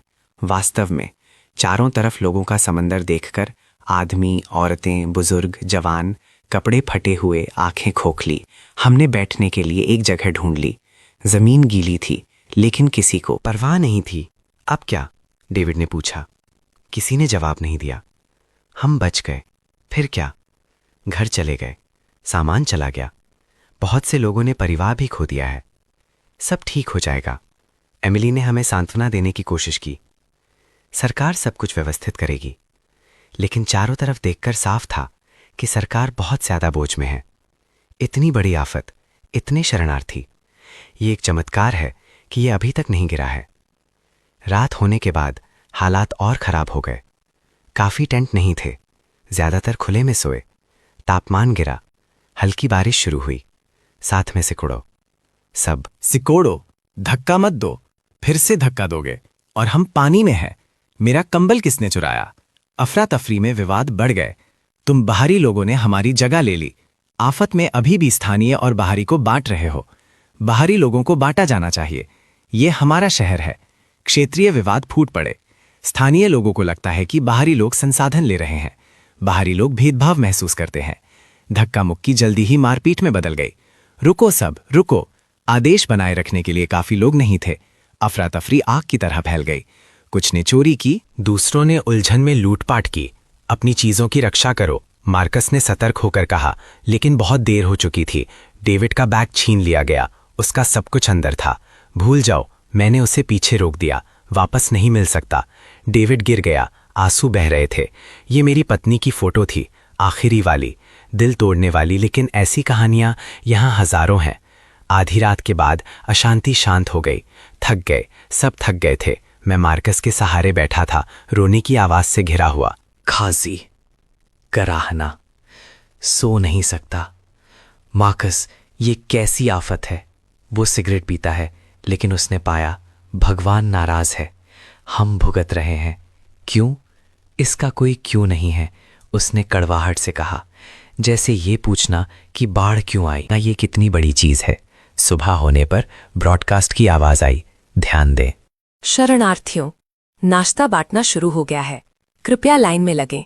चिकित्सा केंद्र पूरब में है। मरीज तुरंत इलाज करवाएं। लापता लोगों की सूचना बुलेटिन बोर्ड पर लगाई जा सकती है। व्यवस्था धीरे धीरे लौट रही है। हम 1 घंटे तक लाइन में लगे। पतली दलिया और अचार मिला, इतना पतला कि आप अपनी परछाई देख सकें, लेकिन गर्म था। शुक्र करो। मार्कस कहता है, 1 हफ्ते पहले के बारे में सोचो। किसने सोचा था कि गरम दलिया एक वरदान होगा? सच में। दलिया पीते हुए मैं उन लोगों के बारे में सोचता हूं जो कूद गए, जल गए। वो बचने के कितने करीब थे, कितने करीब। देखो, एमिली इशारा करती है। एक हेलीकॉप्टर गुजरा, एक बड़ा जाल ले जा रहा था। अंदर सामान था। भीड़ चिल्ला उठी, सामान, सामान आ रहा है। लेकिन हेलीकॉप्टर उतरा नहीं और दूर उड़ गया। हमारे लिए क्यों नहीं? उनके पास कनेक्शंस होंगे। अनुचित। शिकायतें बढ़ने लगी। सब जानते थे सामान सीमित है, ज्यादा नाजुक इलाकों को प्राथमिकता देनी होगी। लेकिन जानना एक बात है, स्वीकार करना दूसरी। दोपहर में सूरज निकल आया। लंबे समय से खोई धूप हमारी त्वचा पर गर्म लग रही थी। पानी का लेवल धीरे धीरे गिर रहा था। कुछ इमारतों का और हिस्सा बाहर निकल आया। पानी कम हो रहा है। कुछ लोग खुश हुए, लेकिन बड़ी समस्याएं आनी बाकी थीं। पानी हटने पर कीचड़ में क्या दिखा? लाशों की बदबू फैलने लगी। उनसे जल्दी निपटना होगा। चिकित्सा कर्मचारी व्यस्त हो गए, वरना महामारी फैल जाएगी। दोपहर में उन्होंने वॉलंटियर्स भर्ती किए, स्वस्थ पुरुष सफाई में मदद करने के लिए। मुआवजा है, एक्स्ट्रा खाना। हम 6 लोग शामिल हो गए। काम सरल है, मलबा हटाओ, लाशें हटाओ, गंदा, थकाने वाला, खतरनाक। लेकिन उस एक्स्ट्रा खाने के लिए हर कोई काम के लिए लड़ रहा था। मुझे ट्रांसपोर्ट टीम में लगाया गया। पहली बार इतने सारे मरे हुए लोगों के इतने करीब। मेरा पेट खराब हो गया। उल्टी खत्म करो, काम पर लगो। टीम लीडर ने बिना किसी भाव के कहा, आज ये इलाका साफ करो। यांत्रिक रूप से उन्हें हटा रहे थे। मत सोचो वो कौन थे, उनकी कहानियां, बस नंबर 1, 2, 3। जैसे ही सूरज ढलने लगा मैं सुन हो चुका था। आज के लिए बस इतना ही, लीडर ने कहा। कल जारी रखेंगे। अपना मुआवजा ले लो। 2 बन, 1 अचार का पैकेट, 1 पानी की बोतल। आम रेशन से दुगना। क्या ये सही है? जाके कहता है अपना बुन चबाते हुए। क्या ये सही है? उस रात मुझे बुरे सपने आए। लाशें जिंदा हो गईं। पूछ रही थी मैं जिंदा क्यों हूं। मैं जागा तो देखा मैं अकेला नहीं हूं। बहुत से लोग रो रहे थे, चीख रहे थे, नींद में बात कर रहे थे। जिंदा लोग भी नर्क से गुजर रहे थे। सब ठीक हो जाएगा, एमिली फुसफुसाई। पता नहीं किसको सांत्वना दे रही थी। क्या होगा? पहली बार तारों को देखकर वो बहुत दूर लग रहे थे, उस जिंदगी की तरह जो हमने जी थी और कभी वापस नहीं आएगी। 10वां दिन। चमत्कारी रूप से बारिश पूरी तरह रुक गई। सूरज ऊंचा चमक रहा था। पानी का लेवल हर दिन 1 मीटर से ज्यादा गिर रहा था। इस रफ्तार से 1 और हफ्ता और ये खत्म हो जाएगा, मार्कस कहता है। लेकिन कोई खुश नहीं था। पानी हटने से तबाही दिखाई दी। कीचड़ हर चीज को ढक चुका था। इमारतें गिर गई थीं, गाड़ियां मुड़ गई थीं, पेड़ गिरे हुए थे और सबसे भयानक, ब्रॉडकास्ट ने और वॉलंटियर्स भर्ती किए। सफाई तेज करनी होगी। ब्रॉडकास्ट दिन में कई बार होता था। ज्यादा से ज्यादा लोग जुड़ रहे थे, किसी और चीज के लिए नहीं, बस उस एक्स्ट्रा राशन के लिए। मैं ट्रांसपोर्ट टीम के साथ जारी रहा। इन दिनों के बाद मुझे आदत हो गई थी, या कहो सुन हो गया था। आज हम सेंट्रल हॉस्पिटल साफ करेंगे, लीडर ने कहा। खुद को तैयार करो। हॉस्पिटल्स सबसे ज्यादा प्रभावित हुए थे। शुरुआत में बहुत से लोग वहां भागे थे। नतीजा, इमरजेंसी हॉल के दरवाजे खोलते ही बदबू ने हमें लगभग बेहोश कर दिया। अंदर का दृश्य मैं दोबारा वैसा कुछ नहीं देखना चाहता। रुके रहो, लीडर भी कांप रहा था। हर घंटे बदलो। वो घंटा सड़ी जैसा लगा। बाहर आकर सबने उल्टी की। भगवान को कोसने लगे। कोई रोकर टूट गया। किसी ने उसे रोका नहीं। कोई टूटने की कगार पर था। दोपहर में एक हादसा हो गया। लाशें हटाते वक्त एक वॉलंटियर को चोट लग गई। घाव सीवेज के संपर्क में आ गया। 2 घंटे बाद बुखार शुरू हो गया। मेडिकल स्टेशन ले गए, लेकिन वो कुछ नहीं कर सके। दवाई, उपकरण, स्टाफ की कमी थी। शाम तक वो मर गया। अब से ग्लव्स और चेहरा ढककर रखना, लीडर ने घोषणा की। जो नहीं सुनेगा वो अपनी जिम्मेदारी पर। ग्लव्स, मास्क खाने से ज्यादा कीमती। हाथों को कपड़े की पट्टियों से लपेटो। चेहरा ढकने के लिए कपड़े फाड़ो। मार्कस ने तरीका ढूंढ लिया। कच्चा तरीका, लेकिन कुछ ना होने से बेहतर। 12वां दिन। आखिरकार अच्छी खबर आई। ऊपर से मेडिकल टीम भेजी गई और सामान। सच में दोपहर में कॉन्वॉय आया। मिलिट्री ट्रक्स एक के बाद एक। वितरण केंद्र बढ़कर 10 हो गए। हर कोई जरूरी चीजें ले सकता था। लाइन अनंत थी, लेकिन व्यवस्थित। उम्मीद लोगों को सभ्य बनाती है। हमें तौलिया, साबुन, डिसइंफेक्टेंट और बदलने के लिए कपड़े मिले। आखिरकार नहा सकते हैं। एमिली की आंखों में आंसू आ गए। अस्थायी शावर स्टॉल पर लंबी लाइन लगी थी। ठंडा पानी, लेकिन किसी को परवाह नहीं थी। दिनों की गंदगी धो रहे थे। हर कोई हल्का महसूस कर रहा था। सपने जैसा, जेक कहता है। हाँ, 10 दिन पहले किसने सोचा था कि नहाना एक ऐश होगा। उस रात आग जलाई गई। कुछ ने गाया, कुछ ने नाचा। बचने की खुशी भीड़ में फैल गई। हम सच में बच गए, डेविड बुदबुदाया। हाँ, मार्कस ने सिगरेट जलाई। बच गए, लेकिन अब क्या? अपने घर फिर से बनाएंगे। ब्रॉडकास्ट से आवाज आई। हम अपने घर फिर से बनाएंगे। फिर से बनाना आसान लगता है। आसपास के खंडर देखो, इसमें कितना वक्त लगेगा, एमिली ने दृढ़ता से कहा। जब तक लोग यहाँ हैं, कुछ भी फिर से बनाया जा सकता है। वो सही है। लोग जिंदा है, मतलब उम्मीद जिंदा है। 15वां दिन। पानी ज्यादातर चला गया। शहर का ढांचा बाहर निकला, जख्मी लेकिन अभी भी खड़ा। जनसंख्या गिनती शुरू हुई। रजिस्ट्रेशन, अस्थायी आवास व्यवस्था। हमें प्रीफैब यूनिट्स दी गईं, एक कमरे में 4, साधारण लेकिन आश्रय। हॉलवे से बेहतर है, डेविड ने संतुष्टि से कहा। सच में, बिस्तर, कंबल, छत, हम शुक्रगुजार हैं। रायन की सेहत सुधारी, उसने भी काम करना शुरू कर दिया। हमेशा तुम लोगों पर निर्भर नहीं रह सकता, उसने शर्माते हुए कहा। हम भाई हैं, जेक ने उसके कंधे पर तप आया। भाई, मौत का सामना करने के बाद इस शब्द का वजन अलग होता है। 20वां दिन, मार्केट फिर से शुरू होने लगा। पहले कंधे पर डंडा रखने वाले विक्रेता, फिर अस्थायी दुकानें। कीमतें आसमान छू रही थीं, लेकिन चीजें मिल रही थीं। अंडे, ताजे अंडे, सब्जियां, हरे साग, मूली। सभ्यता थोड़ी थोड़ी करके लौट रही थी।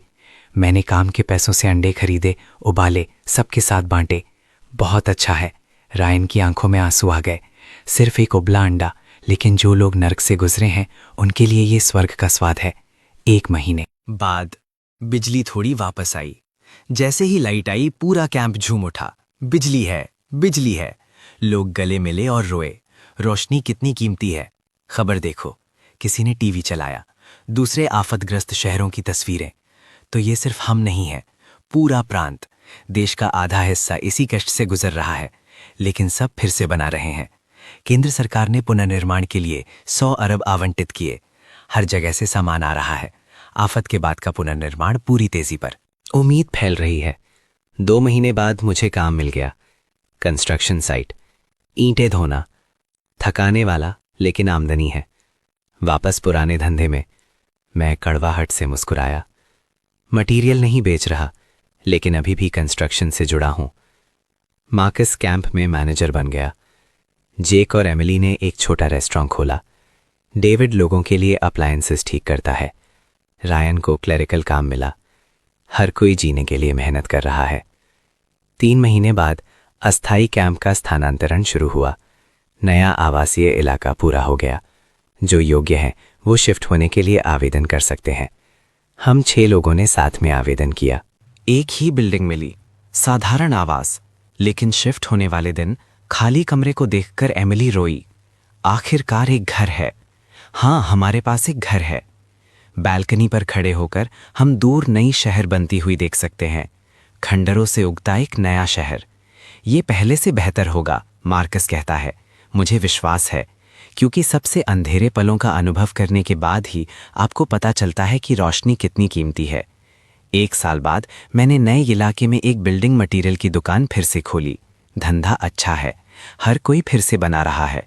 मटीरियल की मांग बहुत है। मार्कस अक्सर आता है, अपनी नई गर्लफ्रेंड को लाता है। जेक और एमिली का रेस्टोरेंट बढ़ गया है। कई लोगों को काम पर रखा है। जवान कपल हमेशा की तरह प्यार करने वाला है। डेविड को उसका खोया हुआ बेटा मिल गया। बाप और बेटा एक दूसरे पर निर्भर हैं। रायन ने सिविल सर्विस एग्जाम पास किया, सिविल अफेयर्स में काम करता है। सबकी नई जिंदगी है, लेकिन कोई उस तूफान को नहीं भूला। जब भी बारिश होती है हम तनाव में आ जाते हैं। हर मौसम की भविष्यवाणी पर हम थोड़ा और स्टॉक कर लेते हैं। सदमा भरने में वक्त लगता है। बॉस, वाटरप्रूफिंग मटेरियल कितने का है? एक कस्टमर।